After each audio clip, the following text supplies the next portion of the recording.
കേരളത്തിൻ്റെ സ്നേഹോപഹാരം പ്രിയപ്പെട്ട ഡോക്ടർ രവി പിള്ളയ്ക്ക് സമർപ്പിക്കാൻ ബഹുമാനപ്പെട്ട മുഖ്യമന്ത്രിയെ ക്ഷണിക്കുന്നു.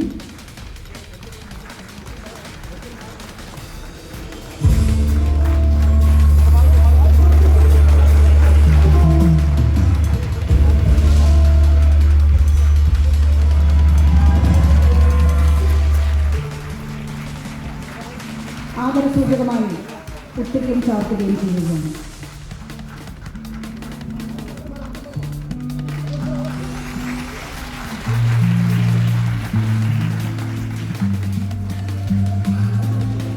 ഡോക്ടർ രവി പിള്ള രചിക്കുന്ന ആത്മകഥ രവിയാണ് ഇതിന്റെ കവർ പേജ്. നേരിന്റെ വാർത്തകൾ നിങ്ങളുടെ വിരൽത്തുമ്പിലെത്താനായി സാഗ് ന്യൂസ് ചാനൽ സബ്സ്ക്രൈബ് ചെയ്തും ഷെയർ ചെയ്തും ഒരു ശരിയായ മാധ്യമ നിലപാടിനൊപ്പം നിൽക്കാൻ ഞങ്ങൾ നിങ്ങളെ ക്ഷണിക്കുന്നു.